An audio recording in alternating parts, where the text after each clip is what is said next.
Kita mulai hadis arba'in.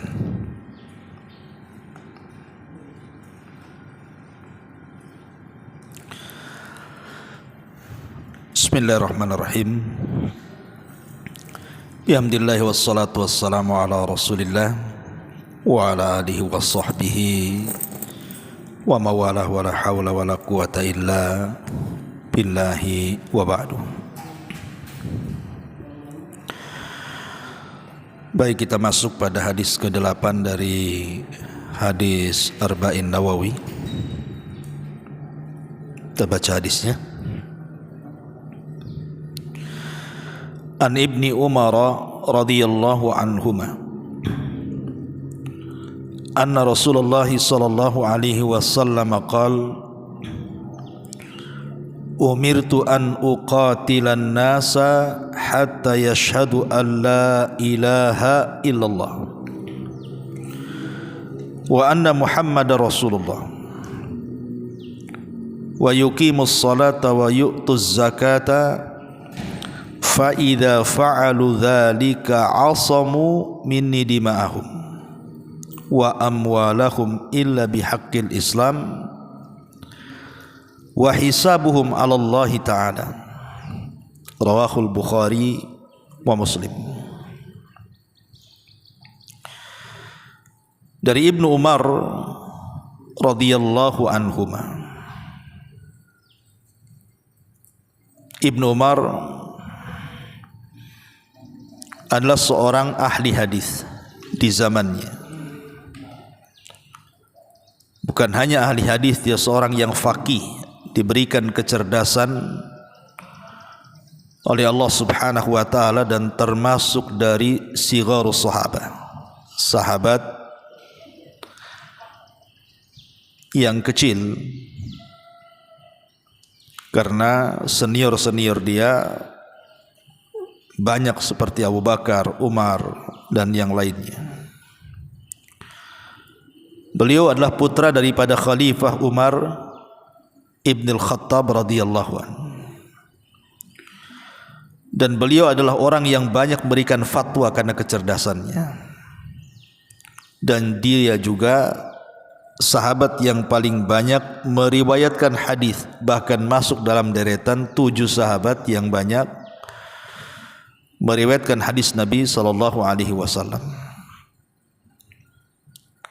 Dan beliau juga Ibnu Umar adalah manusia yang paling banyak mengikuti sirah Nabi dan mencari napak tilas Nabi sallallahu alaihi wasallam.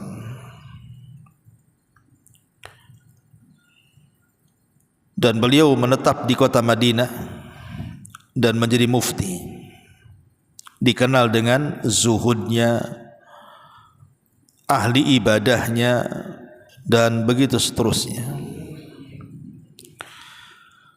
Beliau ikut dalam beberapa peperangan bersama Nabi sallallahu alaihi wasallam, karena di perang Badar belum ditolak karena usianya belum cukup. Tapi di perang-perang yang lainnya beliau ikut. Ketika Nabi sallallahu alaihi wasallam wafat di masa kekhilafahan ayahnya Umar bin Al-Khattab radhiyallahu anhu, maka beliau pun ikut berjihad melawan orang-orang Nasrani yang ada di Syam. Bahkan setelahnya juga beliau ikut dalam jihad ketika membuka kota Irak, Persia, Mesir dan Afrika. Ketika terjadi pembunuhan Utsman ibn Affan radhiyallahu an, kemudian setelah wafatnya Yazid ibn Muawiyah, maka beliau adalah orang yang tidak mau terlibat dalam fitnah.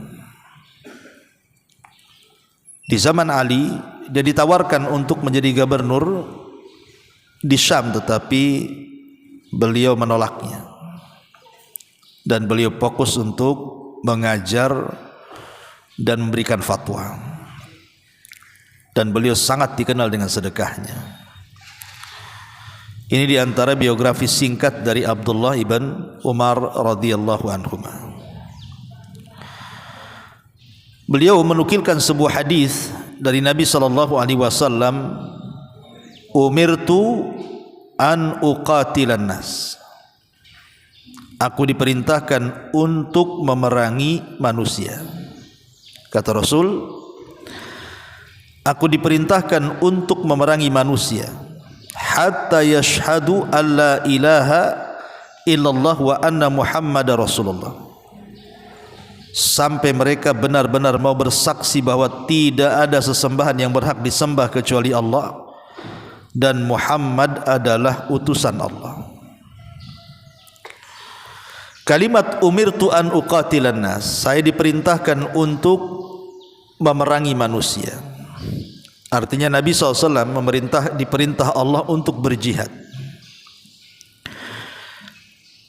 Ikhwatu fiddin, azani Allah wa iyyakum, barakallahu fikum. Jadi jihad itu di dalam Islam itu bukan tujuan.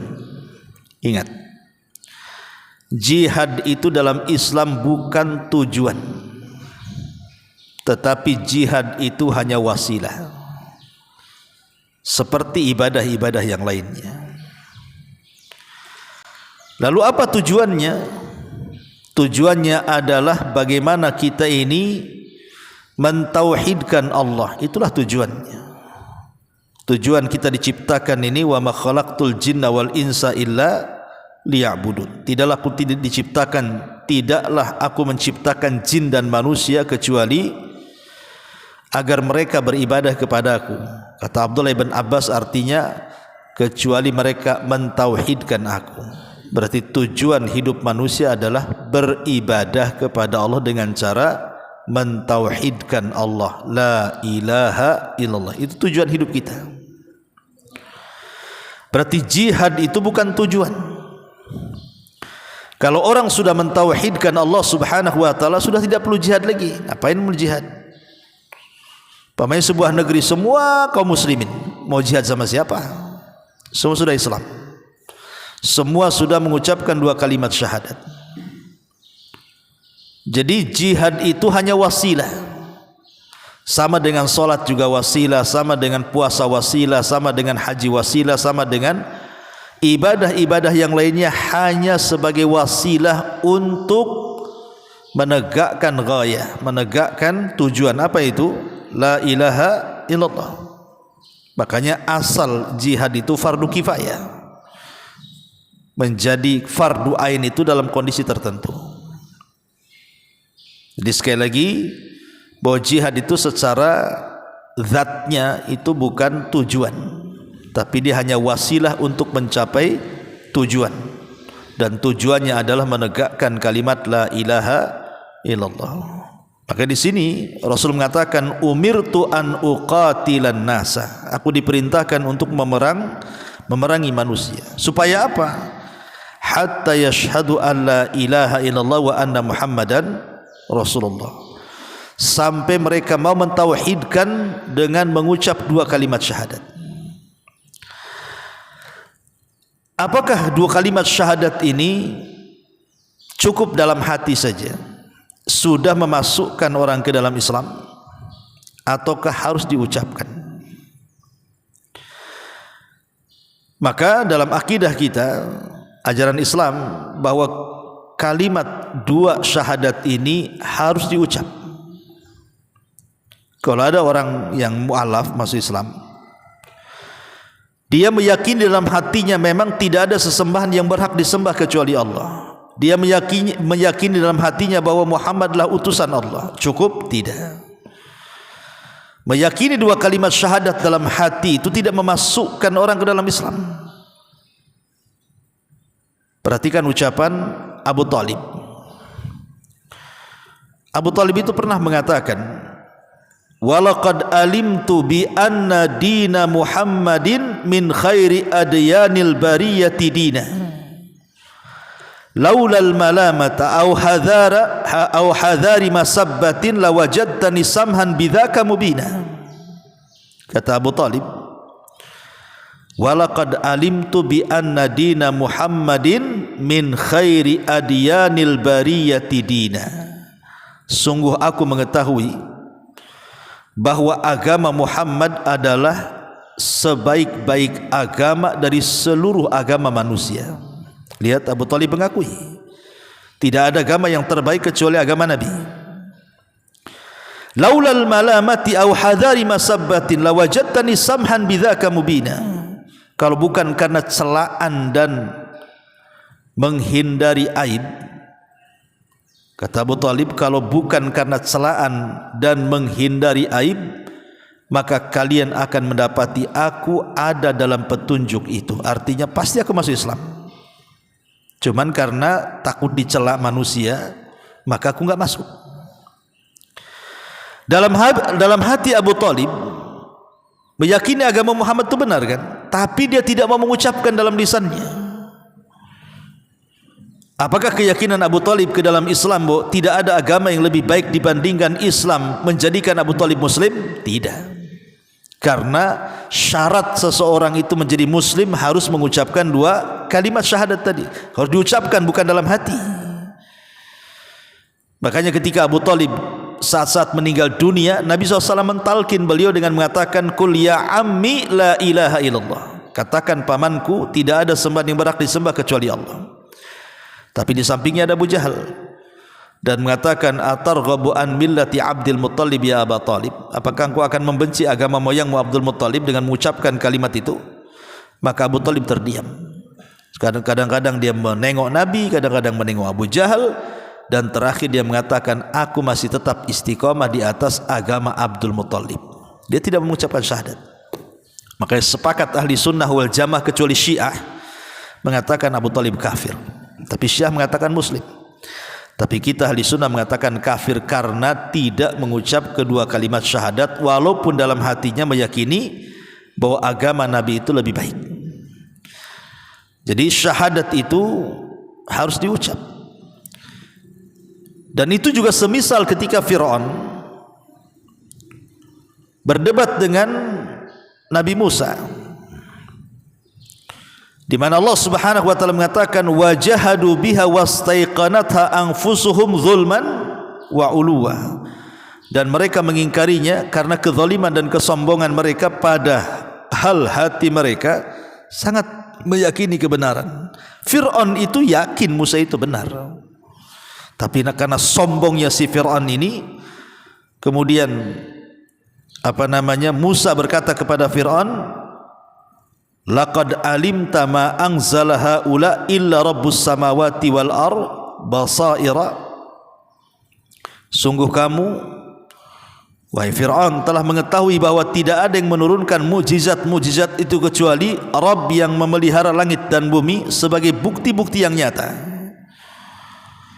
Dan akhirnya Fir'aun pun meyakini, tetapi bukti keyakinannya bahwa ketika dia hendak meninggal, ketika nyawa sudah di tenggorokan, dia mengatakan, amantu bima amanat bihi banu Israel.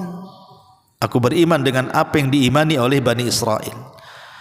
Makanya kemudian Allah mengatakan, sekarang Fir'aun kau akan bertobat, yang dulu-dulu kemana kau tak bertobat? Jadi Fir'aun pun dalam hatinya mengakui agama Nabi Musa, tapi tidak disebut Muslim, tetap dia dikekalkan di neraka. Jadi kalimat syahadat itu harus diucap, bukan dipendam dalam hati. Karena itu bagian daripada iman. Iman itu meyakini hati, meyakini dengan hati, diucapkan dengan lisan, dan dilakukan dengan perbuatan. Hatta yashhadu an la ilaha illallah wa anna Muhammadan Rasulullah. Kemudian wa yuqimus salata. Setelah itu hendaklah mereka disuruh untuk apa? Melakukan salat. Wa yu'tuz zakata. Kemudian setelah itu disuruh melakukan zakat. Dari sini Islam tidak pernah memberatkan siapapun. Nabi SAW ketika memerintahkan sesuatu, maka Rasul akan menyebut sesuatu yang paling penting dulu, baru yang penting. Yang paling penting apa? Tauhid. Kemudian di bawah tauhid, salat. Kemudian di bawah salat, zakat. Itu namanya apa? Perintah yang paling penting dulu, baru yang penting. Dan Nabi SAW ketika merintahkan sesuatu satu-satu, supaya tidak memberatkan umat. Umirtu, aku diperintahkan, kata Rasul, untuk tidak memberatkan kepada umatku. menegakkan salat, kan ini konteksnya jihad. Konteksnya jihad, aku diperintahkan untuk berjihad memerangi manusia sampai mereka mengucapkan 2 kalimat syahadat, kemudian salat, kemudian zakat. Salat ini bagian daripada syiar Allah Subhanahu wa taala yang harus kita lakukan. Ketika Nabi SAW menyerang sebuah kaum, maka Rasul tidak pernah menyerang di waktu siang, sore ataupun malam. Rasul itu kalau menyerang dalam peperangan pasti menunggu waktu subuh. Kebiasaan Rasul. Kalau sudah dikepung sebuah daerah, kemudian datang waktu subuh, kemudian ada kumandang azan, berarti ada solat di situ. Maka Rasul akan menjauh dari negeri itu, kemudian akan mencari negeri yang lainnya. Kenapa demikian? Karena kalau sudah ada azan, berarti tampaklah syiar solat di situ. Tapi kalau tidak ada azan, baru Rasul menyerbunya.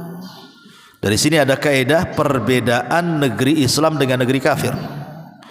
Kalau masih ada kumandang azan, berarti negeri itu Islam. Kalau sudah tidak ada kumandang azan, berarti negeri itu negeri kafir. Kayak di Singapura tuh. Sebelum di Singapura nggak ada suara azan keluar. Nggak boleh pun suara azan keluar. Dia hanya dalam saja. Itu pun nggak boleh keras-keras. Ya, karena Singapura negeri kafir. Coba di Batam, saut-sautan sampai dari handphone pun ada azan. Karena Batam ini negeri Islam.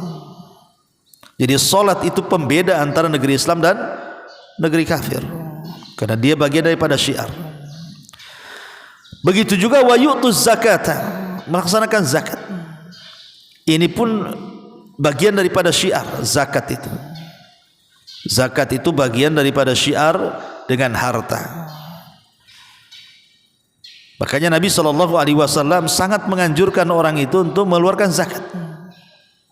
Bahkan Umar bin Abdul Aziz pernah menerapkan zakat selama 2 tahun dan dihapuskan pajak, kemudian dibesarkan zakat, makmur rakyatnya.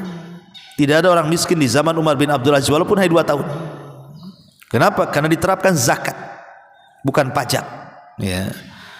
Tapi lihat hasilnya, sejarah mencatat kekuasaan Umar bin Abdul Aziz itu kekuasaan yang paling makmur setelah Khulafaur Rasyidin. Sampai-sampai Umar bin Abdul Aziz itu dikatakan Imam Mahdi yang ditunggu-tunggu, walaupun pendapat ini syadz, tidak benar. Imam Mahdi itu muncul di akhir zaman.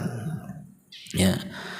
Jadi Nabi SAW mengatakan di sini, wa yu'tuz zakata fa idza fa'alu dzalik. Kalau mereka melakukan itu semua, mengucapkan 2 kalimat syahadat, kemudian salat, kemudian zakat, asamu minni dima'ahum, maka darah mereka terjaga. Wa amwalahum, harta mereka terjaga. Illa bihaqqil Islam, kecuali dengan hak Islam. Apa hak Islam? Hak Islam ini mengacu kepada hadis Abdullah bin Mas'ud. La yahillu damu mri'im muslim illa bi ihda thalathin, as-sayyibu zani wa nafsu bin nafsi at-tariku li dinihi al-mufaraqatu lil jamaah.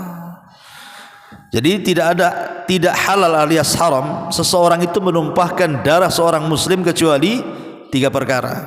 Seorang yang sudah menikah kemudian dia berzina, maka dirajam sampai mati. Yang kedua, orang yang membunuh sebagai qisasnya dibunuh.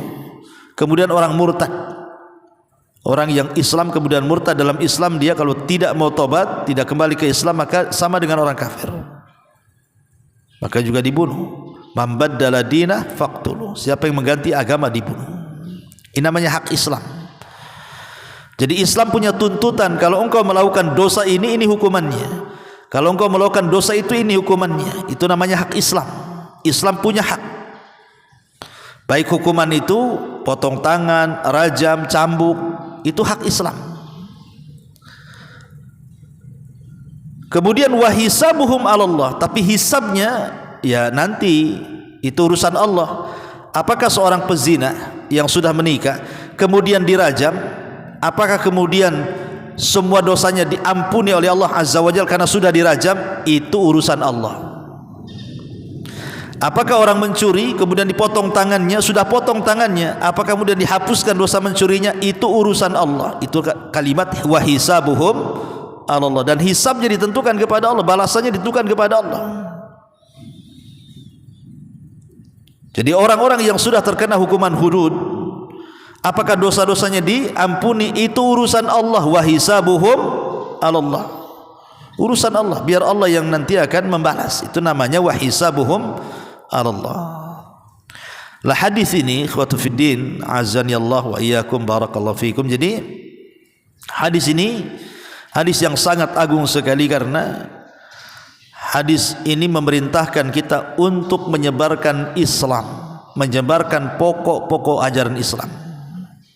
Selama mereka menunaikan 3 perkara ditambah 2 puasa dan haji, berarti mereka sudah menegakkan dari rukun Islam. Kenapa di sini tidak disebutkan puasa dan haji, hanya disebutkan setelah syahadat kemudian salat dan zakat? Karena Rasul ingin menyebutkan dari rukun Islam itu yang paling penting adalah syahadat, salat dan zakat. Ya, puasa penting juga, haji penting, tapi beliau ingin menyebutkan yang paling penting yang mana. Sebab salat kenapa lebih penting setelah syahadat? Karena orang meninggalkan bisa kufur. Jadi orang yang meninggalkan salat, kalau sampai meninggalkan walaupun 1 kali, menjadi khilaf, ada yang mengatakan keluar dari Islam, ada yang mengatakan tidak, kecuali kalau dia mengingkari kewajibannya. Tapi ibadah yang kalau ditinggalkan tidak kafir. Umpamanya orang sanggup puasa Ramadan, dia meyakini puasa Ramadan itu wajib tapi tidak mau mengamalkannya, kafir? Tidak kafir. Tapi kalau meninggalkan salat bisa kafir. Ada ulama yang mengatakan kafir walaupun dia meyakini kewajibannya.